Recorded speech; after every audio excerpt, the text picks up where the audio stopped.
अस्सलाम वालेकुम, सुबह खैर पाकिस्तान के साथ हाजिर है साइमा अमजद। कैसे हैं आप सब लोग जनाब? उम्मीद है खुशबाश होंगे। और क्या हालात हैं जनाब आपके इलाके के? कल आपने देखा जब कल पूरा मुल्क जो है शट डाउन कर गया तो हमने भी कहा जरा हम अपने आप को रीस्टार्ट करके देखें, ऑन ऑफ करके देखें। तो कैसा लगा आपको सरप्राइज़? और जनाब क्या कहते हैं कि ए ज़िंदगी आ चल कहीं बैठ चाय पीते हैं, तू भी थक गई होगी मुझे भगाते भगाते तो यही आजकल जनाब हमारा हाल है। आप लोग बताइए जनाब कि कल का आपका दिन कैसा गुजरा? आपके इलाके में लाइट आई है कि नहीं आई है जनाब? अगर आप अपना हमें फीडबैक देना चाहते हैं तो नंबर स्क्रीन पे दिया जा रहा होगा जनाब। क्या नंबर है? 0512331692। आप हमें बताइए कि आप किस इलाके में हैं और आपके यहाँ बिजली अभी आई है कि नहीं आई है। बिकॉज कल जो 3 साल के अंदर, बल्कि 1.5 साल के अंदर, ये तीसरा बड़ा पावर शट डाउन था। That is such a big question mark. और अगेन ट्विटर पे टॉप ट्रेंड रहा load shedding, power shut down, और जितने भी जाले थे, जो सोशल मीडिया के जाले थे, वो मीम्स और चीज़ें बना बना के, और बड़ी इंटरेस्टिंग किस्म के मीम्स भी आए।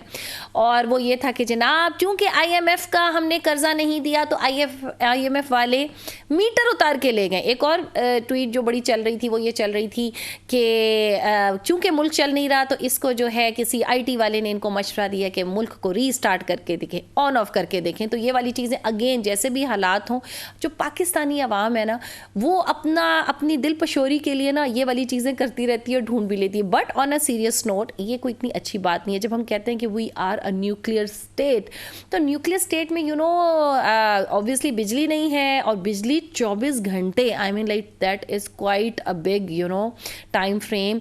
इसके अंदर जो एक ख़तरनाक बात है वो ये है कि ऑलरेडी इकोनॉमी को इससे धचका लगा है 80 अरब रुपए का। वो कैसे कि जितनी भी पावर लूम्स थी फैसलाबाद में, ऑलरेडी आपको पता है कि जो टेक्सटाइल इंडस्ट्री है उसको एक बहुत बड़ा हिट लगा है इस कोविड के बाद। ये जो अभी फाइनेंशियल क्रंच आया है जिसमें LCs नहीं खुल रही हैं, बहुत सारी जो टेक्सटाइल इंडस्ट्री है 70% बंद हो चुकी है।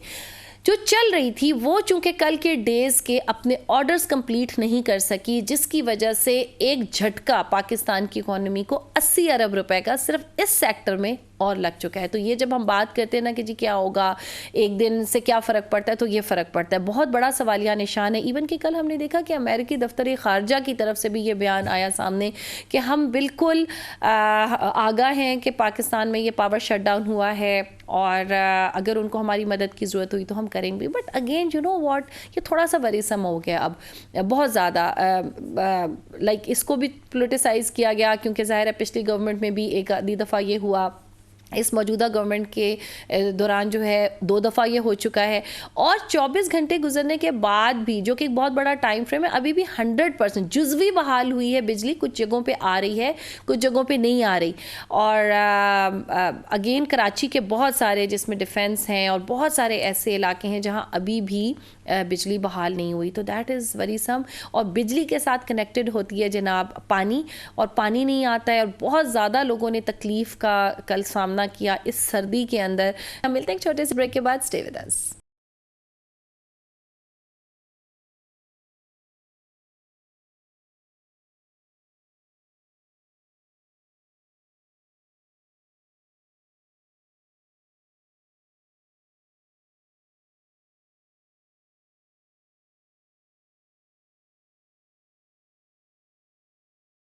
जी वेलकम बैक। सुबह खैर पाकिस्तान में एक बार फिर आपके खुश आमदीद। और आज हमने सोचा कि क्यों ना ज़रा शहर कराची जो है उसके बारे में बात की जाए। कराची जो है एक हमारा एंटरप्रेन्योरियल हब है। वहाँ बहुत सारी ऐसी तादाद में लोग हैं, छोटे छोटे घरों में उन्होंने इंडस्ट्री लगाई हुई है, और बहुत ज़्यादा एक इकनॉमिक एक्टिविटी का एक मुजस्मा है। लेकिन जब हम इसके हालात की बात करते हैं तो इवन दो के बड़े अफसोस की बात है, लेकिन कभी इसको कचरा कुंडी कहा जाता है। अगर बारिश आ जाए तो ये ऑब्वियसली सबने ये चीज़ सुनी हुई होगी कि बारिश के पानी को अच्छे तरीके से कहीं एब्जॉर्ब करने की, स्टोर करने की कोई प्लानिंग नहीं है, कोई टाउन प्लानिंग नहीं है। अभी जो रीसेंट बल्दियाती इंतखाबात हुए हैं उसमें जनाब फिर पीपल्स पार्टी उभर कर सामने आई है, उसने सबसे ज़्यादा सीट्स ली हैं, लेकिन ये वही पीपल्स पार्टी है जो बहुत अरसे से वहाँ पर काम कर रही है। और अगेन अभी इनका इत्तेहाद भी हुआ है पीपल्स पार्टी का और जमात इस्लामी वालों का। क्या फ़र्क आएगा जो कराची के लोग हैं उनकी ज़िंदगियों में किस तरह से बेहतर बनाई जा सकती है, जो कराची के मसाइल हैं उसका कुछ हल भी है कि नहीं है। अभी जनाब हमारे साथ मौजूद हैं जुल्फ़िकार अली बदर शाह साहब, जो एक स्पोक्स पर्सन है, चेयरमैन और स्पोक्स पर्सन रहे हैं chairman Pakistan People's Party. Bilawal Bhutto Zardari साहब के एक राइटर हैं और एडवोकेट भी हैं हाई कोर्ट के। अस्सलाम वालेकुम जुल्फ़िकार अली बदर शाह साहब, thank you so much for joining us today. बहुत शुक्रिया जी, आपने अपने प्रोग्राम में इनवाइट किया जी। अच्छा जुल्फ़िकार साहब, आप हमें ये बताइएगा, जैसे कि मैंने अभी अपनी इंट्रोडक्शन में भी कहा कि जो कराची है उसको कचरा कंडी कहा जाता है, जगह जगह कचरे के ढेर हैं। उसके अलावा बारिश जब आ जाती है तो वहाँ पे एक सैलाबी सी सूरत हाल हो जाती है और ये बड़ी ख़तरनाक होती है, लोगों के घरों के अंदर बड़ा नुकसान हो जाता है, बिल्डिंग्स डूब जाती हैं।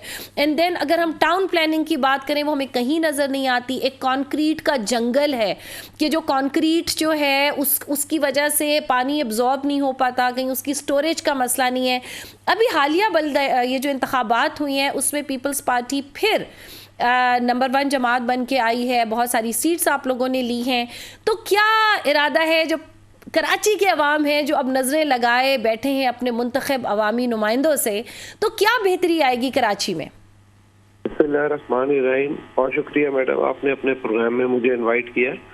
देखिए, अगर कराची के इस इंतखाबात की आप बात करें, हालिया इंतखाबात के अंदर से पहले वहाँ पे पाकिस्तान पीपल्स पार्टी ने ट्रांसपोर्ट का मसला, वहाँ पे सफाई का मसला, कूड़े को उठाने का मसला, गलियों की सफाई का मसला और इस तरह के बहुत सारे लोकल मसाइल थे जिनके ऊपर मशीनरी मंगवा के वहाँ पे लोगों को डिलीवर किया है, वहाँ पे लोगों को जो है फैसिलिटेट किया है। लोगों को नजर आया है कि वहाँ पे जो मेन जो सड़कें हैं वो सारी कारपेट हुई है, वहाँ पे प्लांटेशन हुई है, वहाँ पे और बहुत सारे मसाइल हैं जिनको एड्रेस किया गया है। इसी वजह से थोड़े अरसे में पीपल्स पार्टी ने बहुत ज्यादा काम किया है, क्योंकि एडमिनिस्ट्रेटर पीपल्स पार्टी का आके लगा हुआ था। अभी पीपल्स पार्टी वहाँ पे उभर के सामने आई है क्योंकि हालिया कामों की वजह से, वरना आपको पता है जी, लेकिन जुल्फ़िकार साहब ये बात भी सच है, जी सॉरी कते कलामी माफ, ये बात भी सच है कि जो अवाम है उसमें अभी भी बेचैनी, अगर आप जाएं और अवाम की बात करें तो वहाँ पे एक मैसिव लेवल के कुछ ऐसे स्टेप्स लेने अभी भी बाकी हैं जो थोड़ा सा रिजल्ट ओरिएंटेड हो। मतलब कुछ जगहों पे डेफिनेटली काम हुआ होगा, लेकिन अगर हम वाइडर स्पेक्ट्रम की बात करें, लार्जर एक स्केल की बात करें, तो कुछ अहम इकदाम होने जो बड़े इंतहाई अहम है वो अभी भी बाकी हैं। तो उसके लिए कुछ प्लानिंग की है अभी? बिल्कुल, पीपल्स पार्टी ने प्लानिंग की हुई है। आप देखें वहाँ पे लोकल बॉडीज की जो मशीनरी है उसके साथ मिलके पीपल्स पार्टी ने तमाम जो नालों के ऊपर चाइना कटिंग के ऊपर कब्जा हुआ था और नालों के ऊपर जो कि बिल्कुल गंद से भरे हुए थे, कभी सफाई नहीं हुई थी, पिछले जितने एतवार गुजरे उसके अंदर टोटल सफाई की है ताकि वहाँ पे जब बारिश आए तो नालों में से पानी गुजरने का राह मौजूद हो। तो इस सारे मामले को करने के बाद भी मैं समझता हूँ वहाँ पे जो सीवेज का मसला है, वहाँ पे पानी की सप्लाई का मसला है, ये तमाम को अभी मजीद एड्रेस करने की जरूरत है। और पाकिस्तान पीपल्स पार्टी अगर अपना मेयर बनाती है, कि Pakistan People's Party majority party है, लेकिन पाकिस्तान पीपल्स पार्टी की लीडरशिप और पीपल्स पार्टी की लोकल जो नुमाइंदे हैं वो इस चीज में बिलीव करते हैं कि हमें तमाम स्टेक होल्डर्स के साथ बैठ के कराची के मसाइल को हल करना है, क्योंकि कराची के मसाइल को हल करेंगे और कराची ही पाकिस्तान का सबसे बड़ा शहर है और वहाँ पे सबसे ज्यादा रेवेन्यू इकट्ठा होता है। और अगर हम अच्छे तरीके से इसको ऑर्गेनाइज अगर जुल्फ़िकार साहब एक अवामी राय ये भी है जी, बेहतर लोगों को फैसिलिटी दे सकते हैं और रेवेन्यू बढ़ भी सकता है। देखें, आबादी जो हमारी एक बहुत ज़्यादा तादाद में बढ़ रही है, हम उसको तो नहीं रोक सकते, लेकिन अगर टाउन प्लानर्स की खिदमात ले ली जाएं, जो टेक्नोक्रेट्स हैं वो जानते हैं, तो ये सारा अमल कोई इतना महंगा भी नहीं है। लेकिन होता क्या है कि चीज़ें पोलिटिसाइज हो जाती हैं और आखिर में सफ़र अवाम करते हैं। तो अभी आप देखते हैं कि जो जमात इस्लामी और पीपल्स पार्टी का इत्तेहाद हुआ है वो आइंदा कुछ कराची के लिए खुशाइंद साबित होगा, कराची के अवाम के लिए। बिल्कुल, मैं समझता हूँ कि कराची में पाकिस्तान पीपल्स पार्टी तमाम स्टेक होल्डर्स के साथ मिलके आइंदा कराची के मसाइल का हल निकालेगी और इसके साथ ये होगा कि ये जितने मसाइल के ऊपर आप बात कर रहे हैं, टाउन प्लानिंग के ऊपर या कराची की सफाई के ऊपर, प्लांटेशन के ऊपर, सीवेज के ऊपर, इसको एड्रेस किया जाएगा लोकल लेवल पे। लोकल नुमाइंदे मिलके करेंगे। इससे जो जो जिस इलाके से जीता है वो वहां पे लोगों को डिलीवर करेंगे और अपने लोकल आबादियों के ऊपर तवज्जो देंगे, जिससे ये होगा कि आइंदा आने वाले टाइम में कराची के अंदर आपको एक बेहतर चेंज नजर आएगी। सही। अच्छा जुल्फ़िकार साहब, एक और बहुत अहम मसला जो शिद्दत इख्तियार कर गया है पिछले कुछ अरसे में, वो है कराची में बढ़ते स्ट्रीट क्राइम्स। तो उसके लिए भी कुछ हंगामी बुनियादों पे इकदाम करने की ज़रूरत है। बहुत सारे निहत्ते और मासूम शहरी जो है, नौजवान हैं, अपने जान से हाथ धो बैठे हैं, क्योंकि ये जो स्ट्रीट क्रिमिनल्स हैं वहाँ बिल्कुल बेलगाम होते दिखाई देते हैं। तो आप लोगों ने इसके बारे में कुछ इकदाम जो कि अर्जेंट लेने हैं, उनके बारे में कुछ प्लानिंग की है, तो वो भी काइंडली गोश गुजार कीजिएगा। जी बिल्कुल, इसके ऊपर चीफ मिनिस्टर ने तमाम एजेंसियों को बुला के इसके ऊपर एक हंगामी इमरजेंसी मीटिंग की थी थोड़े दिन पहले, और उन्होंने कहा कि इसके ऊपर आप इस मसले को एड्रेस करें, और पुलिस के आईजी को और वहाँ पे जो कराची के पुलिस चीफ हैं उनको ये सख्ती से ऑर्डर कर दिया गया है कि आपने इसके ऊपर बिल्कुल भी रियायत नहीं बरतनी, और आपने जो भी स्ट्रीट क्राइम के अंदर इन्वॉल्व है उसको पकड़े और उसको प्रॉपर सजा दी जाए, ताकि वहाँ पे कोई शख्स ये जुर्रत ना कर सके कि आम आवाम को तंग किया जाए। जी बहुत बहुत शुक्रिया ज़ुल्फ़िकार बदर साहब। वी विश के जो भी इकदाम आप कर रहे हैं वो उनके नताइज भी आवाम जो है उनसे फ़ायदा उठा सकें। और अभी जनाब वक्त हो जाता है एक छोटे से कमर्शियल ब्रेक का, बट आप लोग कहीं नहीं जाइएगा, क्योंकि ब्रेक के बाद हम वापस आने वाले हैं कुछ इंटरेस्टिंग से गेस्ट्स के बारे में, और हम बात करेंगे आपकी जो प्रोफेशनल ड्रेसिंग है वो कैसी होनी चाहिए। जब भी आप कहीं जाते हैं तो कैसे कैरी करेंगे। हम मिलते हैं एक छोटे से न्यूज़ ब्रेक के बाद। Stay with us.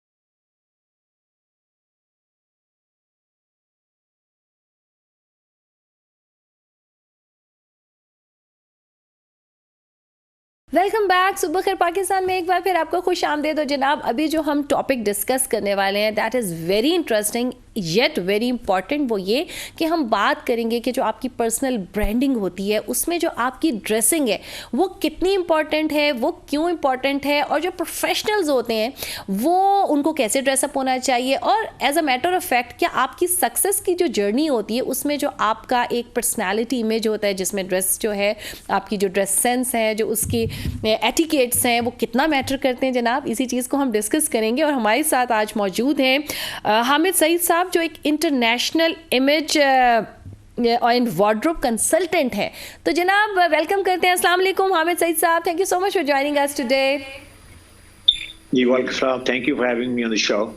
Okay so Hamid साहब, सबसे पहले तो आप हमें ये बताएं कि जी जो ड्रेसिंग है वी ऑल नो कि जी इसमें बहुत सारी चीज़ें होती हैं जो इंटैक्ट होनी चाहिए, आपकी कंफर्ट, आपकी look, and basically dressing is one thing which can make or break your personality and your first image and you know what के। और कुछ लोगों को हमने देखा है जब आप ट्रांसफॉर्मेशन के सफ़र में चलते हो तो एक आपकी मेंटल एबिलिटी होती है, एक आपकी बातचीत होती है, लेकिन जो उसमें आपकी ड्रेस होती है ना वो भी बहुत इंपॉर्टेंट फैक्टर है। तो आप सबसे पहले तो ये बताइए कि जो एक डिज़ाइनर है और एक जो इमेज कंसल्टेंट है, because you are image consultant, तो इसमें क्या फ़र्क होता है बेसिक? देखिए, डिजाइनर जो है वो डिजाइन करता है मैसेज के लिए, और जो इमेज कंसल्टेंट है वो डिजाइन करता है इंडिविजुअल के लिए। Image consultant looks at your colouration, आपकी आई कलर क्या है, हेयर कलर क्या है, स्किन टोन क्या है, एंड ही और शी डिटरमिन्स कि आपके ऊपर कलर्स कौन से अच्छे लगेंगे। एंड देन ही और she also looks at they also look at your body type कि आपकी बॉडी टाइप कैसी है, और बॉडी टाइप पे आपके कौन से कपड़े जो है, कौन से स्टाइल आपको अच्छा लगेगा। And they also look at your profession, personality and position. So all this things put together एक इमेज कंसल्टेंट जो है वो आपके लिए एक इमेज क्रिएट करता है, क्राफ्ट करता है, which is according to your all these parameters that I just discussed.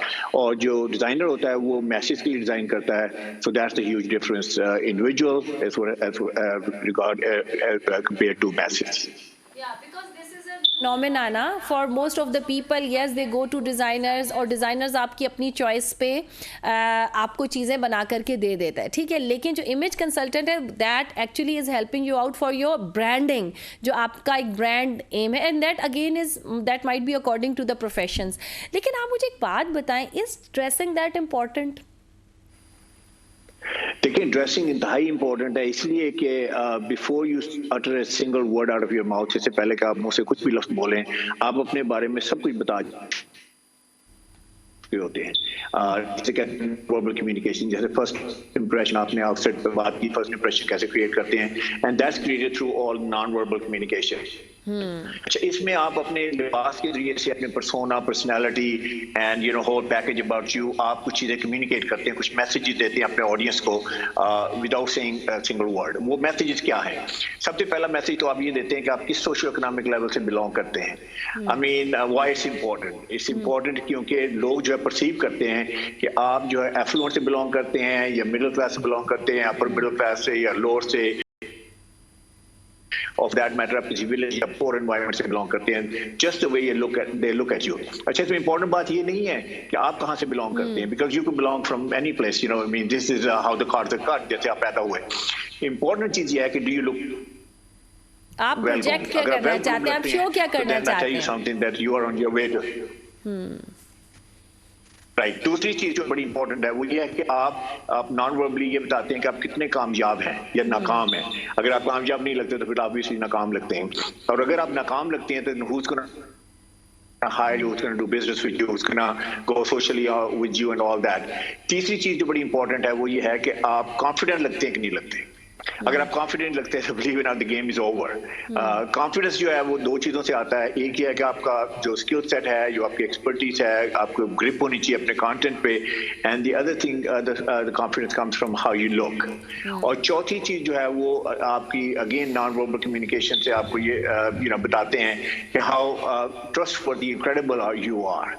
अगर आप ट्रस्टवर्दी, क्रेडिबल नहीं लगते तो again the game is over. अच्छा, like that is really interesting, that is really interesting कि आप ट्रस्ट भी गेन कर सकते हैं विद योर ड्रेसिंग अगले बंदे का।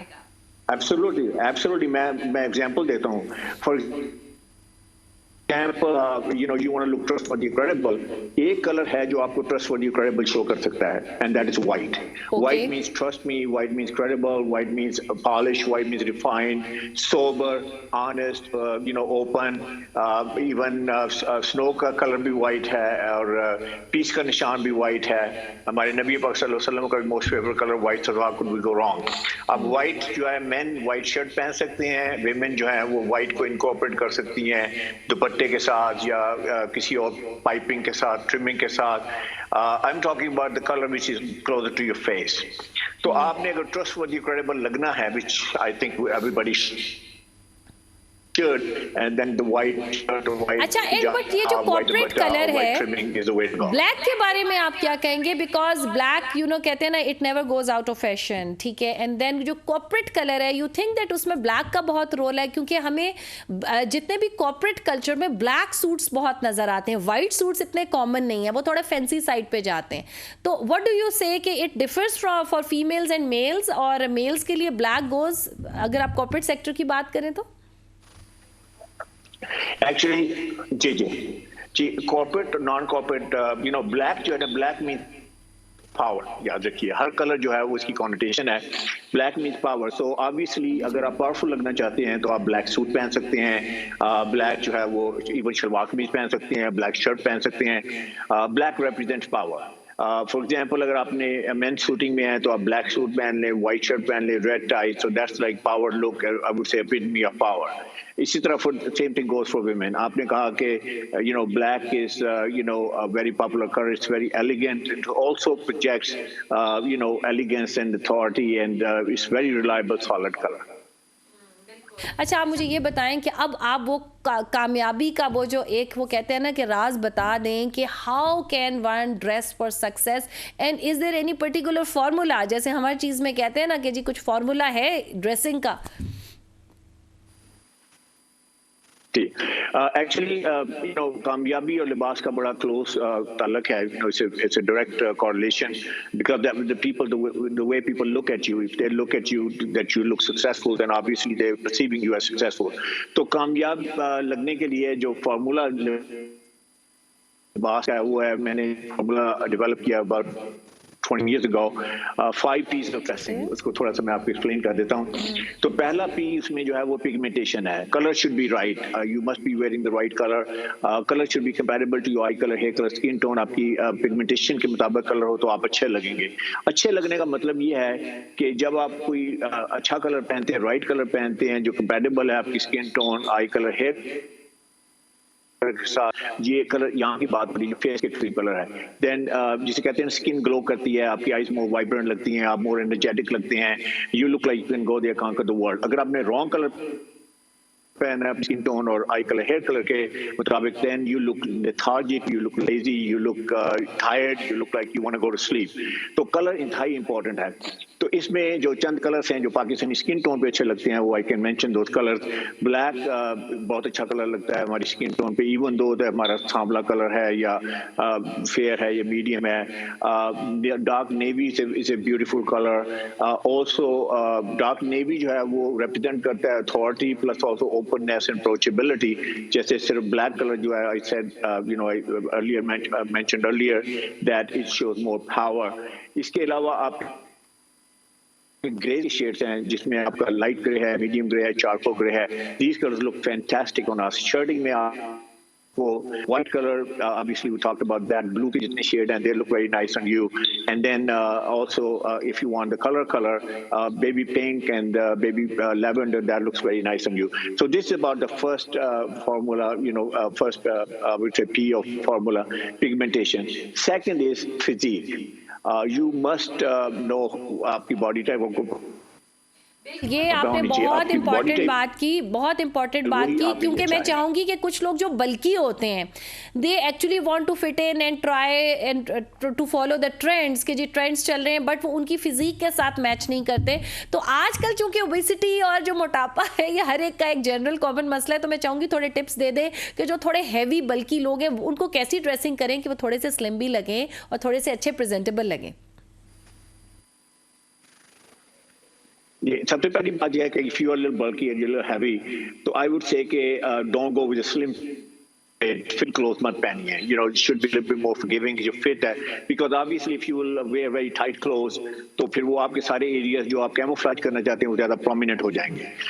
So that's one thing. The other thing is also don't wear lighter colors. अगर आप lighter colors पहनेंगे तो आप larger लगेंगे. I mean it's a very easy to prove this. जैसे एक रूम है, अगर आपने उसको बड़ा करना है तो उसमें व्हाइट पेंट कर दें तो that room looks larger. अगर उसे आपने छोटा करना है या स्लिमर करना है या स्मॉल करना है तो आप ब्लैक पेंट कर दें. So similarly is a body. अगर बॉडी को हम जो है लाइटर कलर में लेके आएंगे तो the body is going to look larger. ये दूसरी टिप है. So I would stay with darker colors if I'm a large person, man, woman, doesn't matter. और तीसरी चीज ये है कि आपने मोनोक्रोमैटिक लुक क्रिएट करनी है. Monochromatic means आपने सेम कलर्स पहनने हैं top and bottom, because if you gonna wear colours like आपने अपने को ब्रेक करना है डिफरेंट कलर्स में, so it will look like body will be divided into various segments and then it's not going to look good on you. So I would say कि fitting का खास तौर पे ख्याल रखना है. कलर का पैटर्न जो है वो भी बड़े इंपॉर्टेंट है. अगर आप बहुत बड़े पैटर्न पहनेंगे, बहुत ह्यूज पैटर्न पहनेंगे तो obviously that's going to make you look larger. Make sure that the eye does not go this way. आप कोई ऐसे बटन ना लगाएं, ड्रिंक ना करें which makes you look larger, because the eye अल्लाह ताला ने ट्रेन की हुई है. eye goes from top to bottom unless you force the eye to go this way or that way.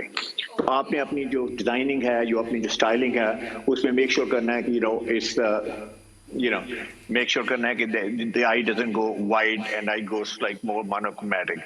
So I would say don't divide into different colors. अगर आप short हैं, this is another बिल्कुल. A lot of men and women they're short. So short में जो short में I would say this, that your fit is extremely important. यानी कि अगर आप on the shorter side और आपने ज्यादा खुले कपड़े पहने हैं, ज्यादा लूज कपड़े पहने हैं, तो believe it or not, it's going to look very horrible on you. जैसे कहते हैं ना कि जैसे बेबी वाले साहब के कपड़े पहन के आ गए हैं, अगर लेंथ जैकेट की बहुत लंबी है that's gonna look very terrible on you. तो जैकेट की लेंथ प्रॉपर होनी चाहिए, इसकी प्रोपोर्शन इज वेरी इंपॉर्टेंट। आपने देखा रेडीमेड शर्ट फॉर एग्जांपल छोटे बंदे ने पहनी होती है तो वो जो है वो उसकी जो पॉकेट है वो नीचे जा रही होती है, उसकी वेस्ट और नीचे जा रही होती है, उसकी हिप और नीचे जा रही होती है। It looks very funny, you know, that sort of thing. So I would propose that for short men, you must go for short men and women customized आप clothing जो बनवाएं because that's your best bet. सही। अच्छा मुझे ये बताइएगा हामिद सईद साहब के पाकिस्तानीज़ की अगर हम ड्रेसिंग की बात करें, अगर आप बाहर मुल्कों में जाएं, आपको इत्तफाक हुआ यूरोप में जाने का, टर्की में, जो बाहर के ममालिक हैं ऑब्वियसली उनके कल्चरल एस्पेक्ट बड़ा सामने होता है। अगर आप सऊदी ममालिक में जाएँ तो वो अपना ड्रेस कल्चर को बड़ा एक रिलीजियस उसको फॉलो करते हैं, they are really proud of their culture. इसी तरह बाहर के ममालिक में भी आपको हर बंदा बहुत मतलब ड्रेसअप लगेगा और बहुत अच्छे से वो ड्रेसअप होकर के निकलते हैं, they actually put focus on that. Pakistanis कहाँ गलतियां करते हैं, कौन सी ऐसी गलतियां हैं जो हम अपनी ड्रेसिंग में करते हैं? सबसे पहले तो लॉजिक बात है कि why we are kind of like you know don't pay much dressing, उसी वजह के ग्रूमिंग हमें you know we haven't been groomed, you know, घर से भी ग्रूमिंग नहीं, in many cases एजुकेशन नहीं मिली, उसके बाद there's no institution पाकिस्तान के जो ग्रूमिंग की एजुकेशन दे रहा हो, so we are learning like you know as we go along, so that's one reason। जी बिल्कुल आप कंटिन्यू कीजिए। so anyway अच्छी so anyway common mistakes you know जो हम में देखते हैं भी देखते हैं वो है मैचिंग की। For example one of the mistake that I see is कि शूज के साथ बेल्ट जो है वो कलर मैच नहीं हुआ, you know you are wearing black shoes and then you wearing brown belt with that, actually you know goes to black belt। तो ये मिस्टेक जो कॉमन है। दूसरा ये है कि टाई की विड्थ जो है समटाइम्स इज टू बिग, ऐसे लगता है कि जैसे बिब पहनी हुई है, वो पुरानी स्टाइल की बिब यू नो आपने टाई लगाई हुई है। देखिए याद रखिए कि आप अपने आप को प्रेजेंट कर रहे हैं कि आप स्टेट ऑफ द आर्ट हैं, आप प्रेजेंट कर रहे हैं कि you know state of the art आपकी प्रोडक्ट है, आपकी कंपनी है, and you look like you are from dinosaur age. I don't think it's gonna work. तो आपने अपडेटेड जो क्लोथिंग पहननी है, contemporary modern. I would not say कि आपको फैशन प्लेट लगना चाहिए, but at least like you know you should look updated and modern. तो उसमें जो है आपकी जो टाई की जो विड्थ है वो बड़ी इंपॉर्टेंट है, इसकी goes about 2.5 inches to maybe 2.75 inches. तो उससे अगर बड़ी टाई है तो I would say please don't wear it. फिर टाइज की सिलेक्शन जो है पाकिस्तान में यू नो अवेलेबल नहीं है, जो यू नो आई वुड से पावर टाइज इन्हें कहा जाता है। पावर टाइज 4 तरह की हैं, एक है सॉलिड कलर की टाई, दूसरा ये है कि पोल्का डॉट्स हैं, they look very stylish and you know छोटे छोटे डॉट्स होते हैं टाई के ऊपर, they look very stylish, very British, aristocratic. इसके अलावा जो है आपकी रैप टाइप्स हैं, एंगुलर टाइप, वो they look very nice. Texture types जिसे कहते हैं हम सेल्फ पाकिस्तान में होते हैं, those are very very good types. तो आपने पावर टाइज लगानी है। हाँ जी हामिद साहब, अच्छा चलिए आप मुझे ये बताइएगा, अभी पिछले दिनों बड़ा एक इंटरेस्टिंग सा हमने देखा कि कुछ चेंजेस भी होते हैं ना, लाइक 60s का फैशन और था, 70s 80s। अभी रिसेंटली हमने देखा कि जो कॉर्पोरेट सेक्टर में एक जो रिवाज आया वो ये है कि बड़े फ्लोरेसेंट कलर के टाइज एंड जो सॉक्स थी उनकी मैचिंग निकली, कि जो सॉक्स हैं वो बड़ी रेवोल्यूशनराइज हो गई, उनके अंदर बड़ा चेंज आया। पहले सॉक्स इतनी इंपॉर्टेंट नहीं थी ड्रेसिंग के अंदर, लेकिन अब जो सॉक्स हैं ये बड़ी अहमियत इख्तियार कर गई हैं। तो क्या कहेंगे आप इस बारे में? आई वुड से दिस कि जो सॉक्स हैं यू नो अगर ज़्यादा आप डिज़ाइन रिच सॉक्स पहनेंगे, बहुत ज़्यादा कलरफुल सॉक्स पहनेंगी तो सारी अटेंशन सॉक्स पे जाएगी और आपके ऊपर अटेंशन नहीं होगी। तो आई वुड से कि अटेंशन जो है फेस पे होनी चाहिए, यहाँ पे होनी चाहिए, यहाँ पे बात होती है। तो कई लोग कहते हैं कि सॉक्स जो है वो it's like an ice breaker and you know we can open a conversation. तो मैं हमेशा ये कहता हूँ कि आप कॉर्पोरेट वर्ल्ड में हैं, you are doing serious work, you know serious profession में हैं, why open a conversation with socks, designer socks, जो colorful socks पहनने वाले दुनिया में बहुत चंद लोग हैं जो they're really making an impact with that। उसमें कैनेडियन प्राइम मिनिस्टर है, you know अगर आप उसको देखें तो वो डिजाइनर सॉक्स पहनता है, लेकिन दुनिया का कोई और प्रेसिडेंट जो है डिजाइनर सॉक्स नहीं पहनता। The reason he does that and he gets away with that and actually looks good in that is because he's that kind of personality। जैसे वो you know he's a very adaptable personality. अगर church में जाता है तो ईसाई बन जाता है, अगर मॉस्क में जाता है तो मुसलमान बन जाता है, अगर सिनेगॉग में जाता है तो ज्यूस बन जाता है, हिंदू बन जाता है। सो he can get away with that. I would say the corporate may professional, I would say that's not the way to go. Socks को white रखें. I know they're very tempting and I know a lot of people are wearing this. इस तरह ankle socks हैं जिसमें आपकी सारी skin नजर आ रही थी. I think they're very inappropriate. याद रखिए स्किन का रूल क्या है. स्किन का रूल ये है कि स्किन सिर्फ 2 जगह पे शो होनी चाहिए, एक फेस पे, हों पे. Any other skin that show male or female in a corporate world, I think it's a big no-no. So I would avoid that. और इसका कौन से कॉर्पोरेट कलर्स हैं और किस हद तक आप एक्सपेरिमेंट कर सकते हैं? I mean like black, white, grey and brown के अलावा what else will you suggest with respect to socks? I would say that I would stay solid colors. I will not wear any जैसे show colours हैं, क्योंकि basically ना आप एक communication है. there is a reason why you're there. You have an agenda. You have a job to do. तो आप distract ना करें. My position on this is, and throughout the world, I think you can look at the presidents of the countries and you look at very prominent people, they will never do anything like that. सारी attention जो आपकी बात पे होनी चाहिए, सारी attention आपकी focus आपकी जो है आप पे होना चाहिए, ना आपकी clothing के ऊपर. So if you're trying to get attention by wearing some loud colors, if you're trying to get attention by doing some embellishment, कोई embellishment लगा के, तो I think that's probably is not going to go the right way. बाकी colours में आप experiment जरूर कर सकते हैं. जैसे अगर आपने, जैसे मैंने पहले कहा कि शर्टिंग में आप जो है ना बेबी पिंक ट्राई कर सकते हैं. That looks very nice for a man. At the same time you can also wear baby lavender है, वो बड़ा nice color है for men. Women जो है they have more leeway, you can experiment with more colors. जैसे plum color है, that looks very nice. अगर आप power color में आना चाहती हैं तो red color is very very good. जैसे हिलरी क्लिंटन पहनती थी red, when she was running for president of the United States. अगर आप colors को देखना चाहते हैं तो हिना रबानी को देखें. If you are a female, look at how beautifully she puts very nicely together all those colors. लेकिन मेन चीज जो है वो ये है कि for female corporate or if you are in business, then also look at how jewelry बहुत ज़्यादा hanging ethnic jewelry जो है, I would say keep it for your parties. इस तरह makeup जो है वो shouldn't be very loud and very aggressive and very too much makeup. जैसे parlor वाला makeup जो उसको avoid करना चाहिए. इस तरह hair do है, all this I would say keep it professional. So minimal jewelry. I would say moderate makeup. Shoes में high heels avoid करें, especially corporate world में.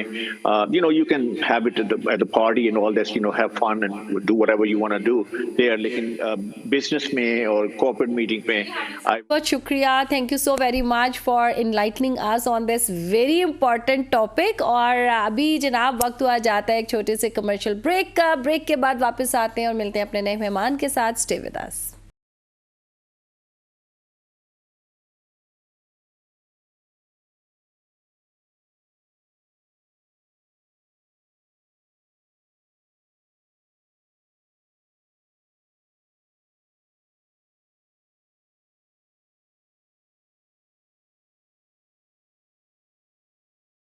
जी वेलकम बैक. सुबह खैर पाकिस्तान में एक बार फिर आपको खुश आमदेद. और अभी हम सब ने सुनी खुर्रम दस्तगीर खान साहब की प्रेस कॉन्फ्रेंस. वो आवाम से खिताब फरमा रहे थे, बता रहे थे कि हमारे पास ईंधन की कोई कमी नहीं है और बड़े बड़े देशों में ऐसी छोटी छोटी बातें होती रहती हैं, तो कोई बात नहीं, आप लोगों ने घबराना बिल्कुल भी नहीं है.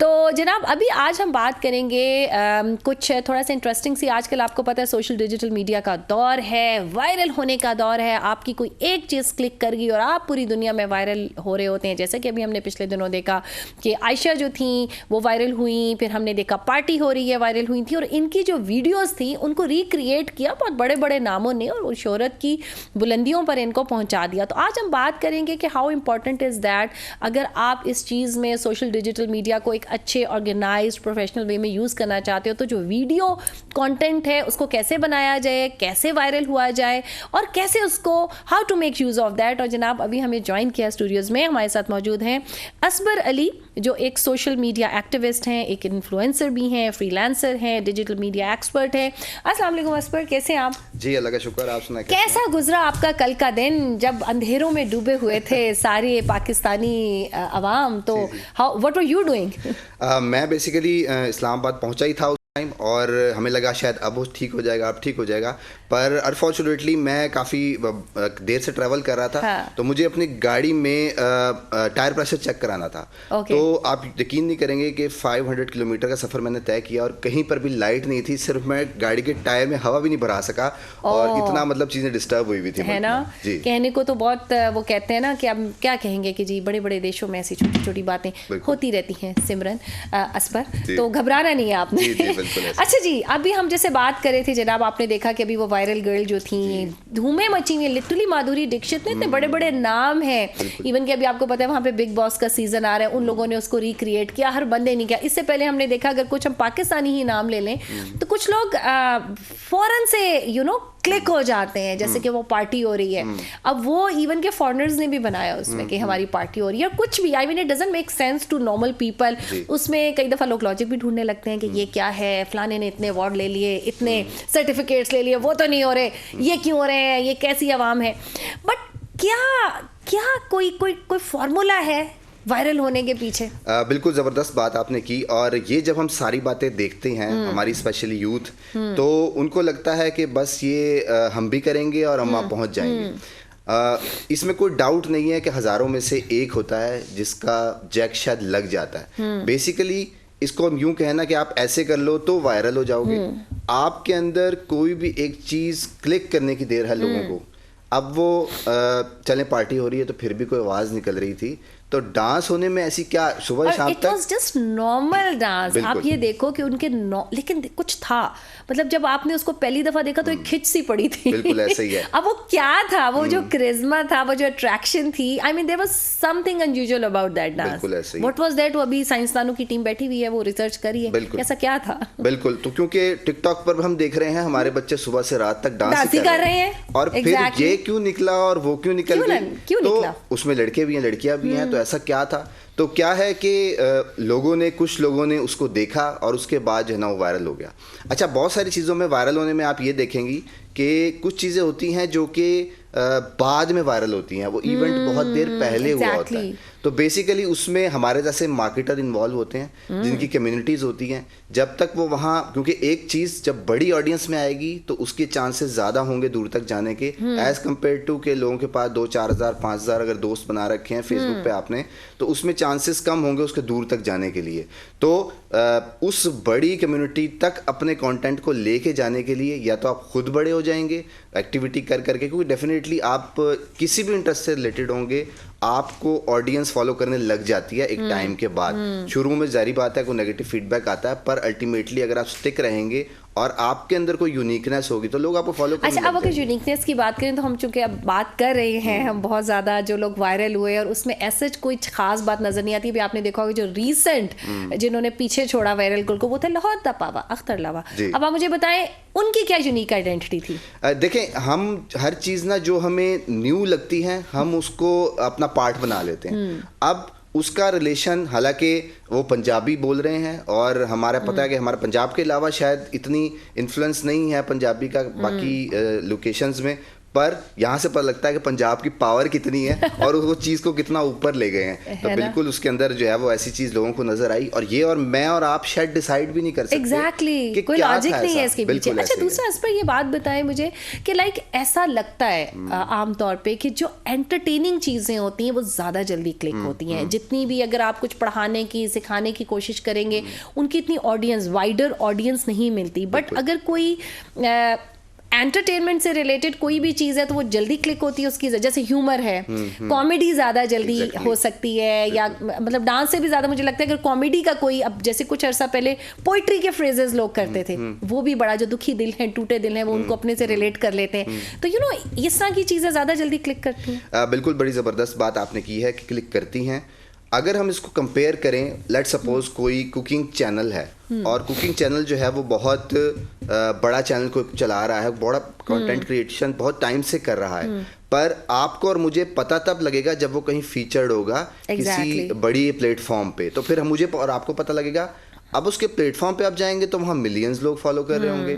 तो बेसिकली कहने का मकसद यही है कि स्पेसिफिक जॉनरा और स्पेसिफिक नीश में आप काम कर रहे होते हैं और आप और मुझे तब पता लगता है कि ये यहाँ पहुँच गया है कि वो बेसिकली पैसा कमा रहा होता है। अच्छा, सोशल मीडिया भी तो हेल्प करता है ना। आई मीन लाइक आपके सामने फॉर इंस्टेंस अगर आप कॉमेडी देखते हैं या कुकिंग की देखते हैं तो आपके पास सारे कुकिंग के जितनी भी ब्लॉग्स हैं वो आना शुरू हो जाते हैं आपकी फीड में, even if you are not following them, और फिर वो आते जाते जब तक आप उनको फॉलो नहीं कर लेते क्योंकि आपको कुछ इंटरेस्टिंग उनकी चीजें लगती हैं। तो ये कुछ आर्टिफिशियल इंटेलिजेंस भी अपना इसमें रोल प्ले करती है किसी को वायरल करने में? बिल्कुल करती है। और उसके अलावा आप बात कर रही थी इंटरटेनमेंट की, कि इंटरटेनमेंट ज़्यादा दूर तक जाएगी। देखें, जब आप बात करेंगे जो कि हर दूसरे बंदे पर इन्फ्लुएंस रखती होगी तो उसके चांसेस ज़्यादा हैं। अगर मैं कह रहा हूँ कुकिंग के हैं तो शायद हर बंदे का इंटरेस्ट नहीं होगा उस तरफ जाने के लिए। पर जब आप एआई की बात करते हैं तो एआई ऐसी ज़बरदस्त चीज़ है जिसको आप और हम उस रोबोट के हाथ इस्तेमाल हो रहे होते हैं और आपको पता भी नहीं लगता। ये मैं पॉजिटिव सेंस में कह रहा हूँ। पॉजिटिव सेंस में इसलिए कि मुझे जो कंटेंट देखना है मुझे वो ही नज़र आएगा। आपका जो फीड होगी, मैं आपके पास जो वीडियोस आ रही होंगी शायद आप उनको 1-2 साल से फॉलो कर रहे होंगे, पर मैंने उन लोगों की पिक्चर्स तक नहीं देखी होंगी, शक्ल तक नहीं देखी होगी। वो सारा का सारा कमाल एआई का है कि एआई आपको आपके इंटरेस्ट के बिहाफ पे देखते हुए आपको पुश कर रहा था वो कंटेंट, उसकी बेस पे वो पैसे भी कमा रहा होता है आपसे। और फिर सोशल मीडिया की जहाँ तक बात है, आपने पिछले दिनों देखा होगा कि टर्म आई कि जी ये कौन है जी, यूट्यूबर है। एग्जैक्टली। और ये कौन है जी, इंस्टाग्रामर है, फेसबुक और टिकटॉकर, इनके तो बल्कि टीवी प्रोग्राम्स में बाकायदा इनके कॉम्पिटिशन्स चलते थे, Instagrammers versus YouTubers and TikTokers. बिल्कुल। तो अब हमने यूट्यूबर क्यों कहा, उसको वीडियो कंटेंट क्रिएटर क्यों नहीं कहा, इन्फ्लुएंसर क्यों नहीं कहा? क्यों बेसिकली हमारी यूथ को या लोगों को इन्फ्लुएंस रखता है कि यूट्यूब ही पैसे देता है, सिर्फ बाकी प्लेटफॉर्म पैसे नहीं देते हैं। क्या ये बात सच है योर ऑनर? किसी हद तक सच है, पर ये सच नहीं है क्योंकि फेसबुक उससे भी ज़्यादा पैसे देता है। ये कैसे? ये ऐसे होता है कि जितने भी कंटेंट क्रिएटर्स हैं आपके, फेसबुक जो है वो पाकिस्तान में ऑफिशियली आपको पेमेंट नहीं करता या आपको मोनेटाइजेशन की सर्विसेज नहीं देता। पर अगर आपके कंटेंट में पावर है और आपका इन्फ्लुएंस है तो पर आपको फेसबुक उससे कई गुना ज़्यादा पैसे देता है। इसमें सबसे मेन रीज़न ये है कि जो यूट्यूब जो आपको पैसे देता है उसमें से 30% अपनी कमीशन निकाल लेता है वो। फेसबुक आपसे किसी भी किस्म का कमीशन नहीं लेता और अगले 2 सालों तक वो बिल्कुल नहीं लेगा। एक चीज़। दूसरी चीज़ ये कि वो अपने पैकेजेस और पेमेंट्स ऐसे डिज़ाइन करता है, वो कहता है कि मैं आपको डबल पे करूंगा, आप जितना अर्न कर रहे हो मैं आपको डबल पे करूंगा। अच्छा, लेकिन उसके मिनिमम बेंचमार्क क्या होता है? फॉर इंस्टेंस अभी for the clarity of those people जो अभी इस फील्ड में नए हैं या आना चाहने हैं, कि फेसबुक का फॉर इंस्टेंस अगर हम बात करें एज अ स्टेप 1, उसका मिनिमम बेंचमार्क क्या है कि जब आपका जो अकाउंट है वो मोनेटाइज आप उसको कर सकते हैं? बिल्कुल, उसका बेंचमार्क ये सेट किया हुआ है। मैं इससे रिलेटेड भी कंटेंट बनाता रहता हूँ और उसमें भी मैं यही फोकस करता हूँ कि एक चीज़ तो ये कि आपकी कंसिस्टेंसी ऑफ व्यूज़ या जो भी आपकी ऑडियंस है ना वो कंसिस्टेंट होनी चाहिए। उसमें तकरीबन 7 से 8 लाख आपके मिनट्स व्यूज़ होने चाहिए आपके कंटेंट के, तो फिर चांस बनता है कि आप जो है वो मोनेटाइजेशन के लिए एलिजिबल हो जाएंगे। और वो ये नहीं है कि एक दफ़ा आपका ग्राफ ऊपर चला गया 4 लाख 3-4 लाख 7 लाख 1 मिनट व्यूज़ होने चाहिए और उसके बाद फिर और कंसिस्टेंटली 2 to 3 मंथ्स होने चाहिए। अच्छा, ये कैसे होंगे? मतलब ये आपकी रील्स पे होने चाहिए? रील्स पे नहीं होने चाहिए, वीडियो पे होने चाहिए। रील्स के लिए अभी वो मोनेटाइजेशन प्रोग्राम रेडी कर रहा है जो कि जल्दी आ जाएगा, क्योंकि यूट्यूब जो है वो अपने शॉर्ट्स सेम रील का फॉर्मेट है उस पर अनाउंस कर चुका है कि मैं पैसे दूंगा। फेसबुक रील्स पे देता है पर एग्जैक्टली एक अमाउंट नहीं देता। जिस तरह हम व्यूज़ के ऊपर पैसे ले रहे होते हैं यूट्यूब से, तो फेसबुक जो है वो आपको बोनसेस दे रहा होता है। मतलब रैंडमली एक बहुत वीडियो आपकी ट्रिगर हो गई तो उसके ऊपर वो पैसे दे देता है। पर मैं जो प्लेटफॉर्म की बात कर रहा हूँ वो सेम इस तरह जिस तरह यूट्यूब पे व्यूज़ पे पैसे मिल रहे होते हैं, इसी तरह फेसबुक के व्यूज़ पे आपको पैसे मिल रहे होते हैं। तो ये फेसबुक जो है वो जिस तरह आप यूट्यूब पे कंटेंट बनाते हैं वही सेम कंटेंट अगर आप फेसबुक पे बनाने लग जाएं तो उसकी वायरलिटी के चांस जो है वो कई गुना ज़्यादा है। क्यों?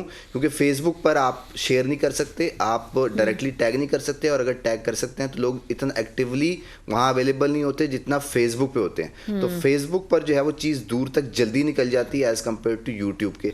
और एशिया में जो है वो यहाँ पर सोशल मीडिया बहुत ज़्यादा यूज़ किया जाता है, और फेसबुक की ऑडियंस कई गुना ज़्यादा है इंस्टाग्राम के बाद अब हो गई है, तो उसमें आपकी चीज़ जो है ना वो ज़्यादा दूर तक जा सकती है। अच्छा, अगर हम कंपेयर करें ना इनको, तो टिकटॉक को बहुत ज़्यादा इज्जत की निगाह से नहीं देखा जाता। अगर लोग ये कहें कि जी ये तो टिकटॉकर है, काइंड ऑफ उसकी जैसे इज्जत में थोड़ी कमी सी आ जाती। इंस्टाग्रामर्स जो है आजकल मैं समझ रही हूँ सबसे टॉप रेट है, हर अच्छा पढ़ा लिखा ज़्यादा तबका।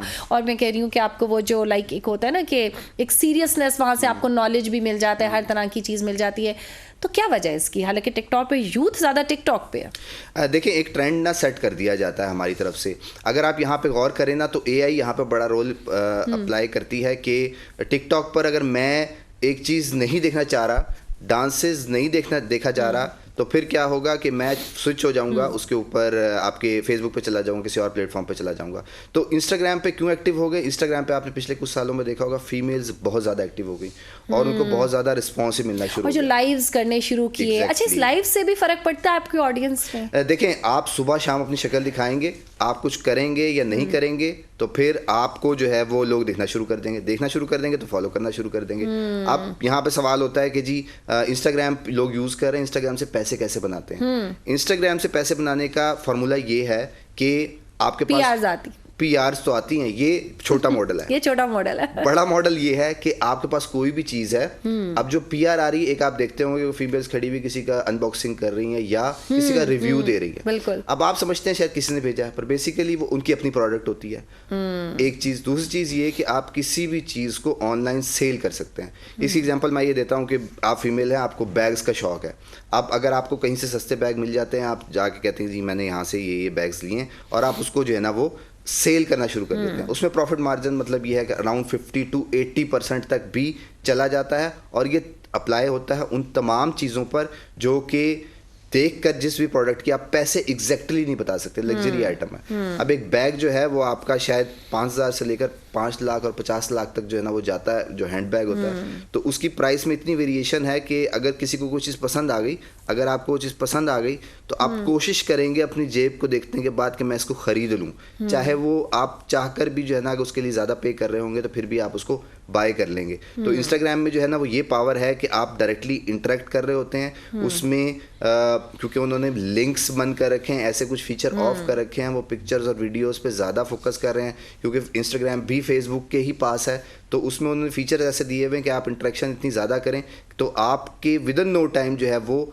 फॉलोअर्स बढ़ जाते हैं, अगर आप जो है वो सही डायरेक्शन पे जा रहे हैं और अपने आइडियाज़ में जो है क्लैरिटी। अच्छा, असफर मैं चाहूँगी, बड़ा बेसिक सा क्वेश्चन है, लेकिन ये उनके लिए मैं कर रही हूँ कि वो आवाम जो बिल्कुल मासूम है, अभी पहला कदम रख रही है, कि कुछ लोग इकट्ठे लाइव आ जाते हैं, फेसबुक इंस्टा से इकट्ठे लाइव, तो क्या ये अपने सेपरेट मोबाइल से आ रहे होते हैं या कोई लिंक ऐसा होता है कि अगर वो एक लाइव ऑन करते हैं तो साथ दूसरा भी हो जाता है? देखिए, ये बड़ा सिंपल सा फीचर है। हम आज कोविड के बाद हमने देखा जूम एक एप्लीकेशन थी, बड़ी फेमस हो गई, उसको लोग इस्तेमाल कर रहे होते हैं। अगर आप गौर करें ना तो ये बड़ी छोटी सी चीज़ है, अगर आप इसको समझ जाएं तो आप इसको बहुत ज़्यादा कैच करा सकते हैं हमारे आम लोग जो सुन रहे हैं। कि जब आप एक स्क्रॉल करते हैं अपने फ़ोन पे तो एक चीज़ आपको ऐसे वर्टिकल नज़र आ रही होती है, और एक चीज़ ऐसी होती है जो कि वर्टिकल फ़ोन से बनाई होती है, पूरी स्क्रीन पे आ रही होती है। जब कोई भी चीज़ आपको बड़े साइज़ में नज़र आएगी तो उसका चांस ज़्यादा होगा कि लोग ज़्यादा स्टे करेंगे उसके ऊपर, चाहे वो वीडियो हो चाहे वो पिक्चर हो। अगर वो हॉरिजेंटल उसमें होगी, लंबाई में होगी, क्योंकि कम स्क्रीन का एरिया ले रही है, आपकी चीज़ें ज़्यादा जूम नहीं हुई हुई हैं, ज़्यादा क्लैरिटी नहीं आई हुई है, तो चांस ये है कि वो उतना दूर तक नहीं जाएगी। अब आपने बात की कि जी लाइव करना चाहिए, उससे थ्रू करना चाहिए, किसी और जूम के थ्रू भी पॉसिबल होता है, पर इंस्टाग्राम में सिंपल सा ऑप्शन है, आप लोगों को उसमें ऐड करते चले जाते हैं और वो लोग उसके अंदर ऐड हो जाते हैं, और ऐड होने के बाद जो है वो एक दूसरे में ही जो है ना वो उसी एक ही लाइव का सेक्शन में बन जाते हैं, और उसमें कोई इतना मुश्किल फीचर नहीं है। आप सिर्फ लाइव ऑन करेंगे, उसमें प्लस का बटन दबाएंगे, उसमें जितने भी लोग उस टाइम लाइव आ रहे होंगे वो आपको आप ऐड कर लेते हैं उसके अंदर। सिंपल फार्मूला है इसके लिए, कोई ऐसा कोई हाई फाई वो नहीं है कि जी मैकेनिज्म होना चाहिए। अच्छा, मुझे बताएं कि जैसे कुछ लोग ट्रैवल बहुत करते हैं, आप इसमें क्या करना चाहिए? आपको ट्रेंड्स को फॉलो करना चाहिए? अच्छा जी, एस पर तो जनाब ड्रेसिंग पे बड़ी अच्छे चीज़ें बनाते हैं तो मैं भी ड्रेसिंग ही करूँ, या आपको अपने इंटरेस्ट को रख के, फॉर इंस्टेंस कुछ लोग ट्रैवल करते हैं, कुछ लोगों को खाने का बहुत शौक होता है। Food blogging has emerged out to be like as an industry. इतने फूड ब्लॉगर्स हैं और यू नो कुछ ऐसी चीज़ें जो हमारी ह्यूमन उसके साथ ना फैक्टर के साथ जुड़ी हुई हैं। हर एक को भूख लगती है और ख़ास तौर पे इफ यू आर हंग्री, आपको सबसे जो मेरा फेवरेट काम, जैसे रोज़े में सर वगैरह खाने पकने की चीज़ें चल रही होती हैं टीवी पे भी, यू नो, तो वंस यू आर हंग्री तो आप देखते हो, यू नो, आपको कहीं ना कहीं कुछ डोपामिन रिलीज हो रहा होता है आपको मज़ेदार किस्म के खाने देख के। जी बिल्कुल। इसमें अगर आप बात करेंगे ना जी खाने पकाने की, तो खाना पकाना हम देखना कि जी लोग बहुत ज़्यादा इन हो गए और बनाने लग गए। अब मैं ये सारी चीज़ें बहुत करीब से देख रहा होता हूँ। मेरे पास एक एग्जांपल ऐसी है, एक ऐसी ही फीमेल थी, वो इन्फ्लुएंस हुई खाना बनाने से। आज 4 साल हो गए, वो रोज़ाना एक रेसिपी रिकॉर्ड करके अपलोड कर रही हैं, और पर वो ग्रो नहीं कर सकी आज तक। ऐसा क्यों हुआ? बेसिकली क्या है कि सक्सेस स्टोरीज भी हैं और ये चीजें भी हैं, फेलियर्स भी हैं ना, हम उनके बारे में भी बात करें। आपने बात की जी ट्रैवल आप भी कर सकती हैं, मैं भी कर सकता हूँ, व्लॉग भी बना सकते हैं। पर ये हमारा क्या है, हमने एक दफ़ा ट्रैवल कर दिया, 10 दिन में एक दफ़ा ट्रैवल कर लिया, महीने में एक दफ़ा ट्रैवल कर दिया। अगर आपने कंटेंट क्रिएटर बनना है, जितनी ज़्यादा प्रोडक्टिविटी आप करेंगे उतने ज़्यादा चांस बनेंगे। अब मैं आपको कहता हूँ कि जी वायरल होने के लिए लेट सपोज कि जी मैं मेरे 100K जो है वो यूट्यूब पे हुए, उसके लिए मैं 3 साल से एफर्ट कर रहा था। 3 साल से एफर्ट करने के बाद मैंने 100K तक पहुँचना था, तो मैं कॉन्फ्रेंस में गया, वहाँ बहुत बड़े क्रिएटर थे इंटरनेशनल हमारे, तो उन्होंने जो है वो उनसे मैंने पूछा कि मैं इस पेस पे जा रहा हूँ, 100K कितने दिन में होंगे। उन्होंने कहा अगर इतने पेस पे जा रहे हो ना तो मैं 3 साल और लगेंगे वहाँ तक। ओके, मैंने कहा ये तो बहुत ज़्यादा है, मैं ऑलरेडी 3 साल स्पेंड किया हुआ हूँ, मैं वक्त कम है और मुकाबला सख्त। बिल्कुल। तो मैं उस वक्त वीक में एक वीडियो बना रहा था, क्योंकि और भी बहुत सारे काम होते हैं, तो मैंने एक पेस बिल्कुल बगैर किसी गैप के इस पे चल रहा था। तो फिर मैंने क्या किया कि पूछा भाई इसका सोल्यूशन क्या है। उन्होंने कहा जी रोज की एक वीडियो। मैंने कहा पॉसिबल ही नहीं है, मेरे और भी काम है। छोटी वीडियो ना, ये क्रिस्पी होनी चाहिए। बिल्कुल ऐसे ही है। तो उन्होंने कहा रोज की एक, मैंने कहा मेरे लिए पॉसिबल नहीं है। उन्होंने कहा अच्छा ऐसा है कि मिनिमम बैठ के डिसाइड हुआ कि वीक में 4 वीडियोज जो है ना वो मिनिमम जानी चाहिए।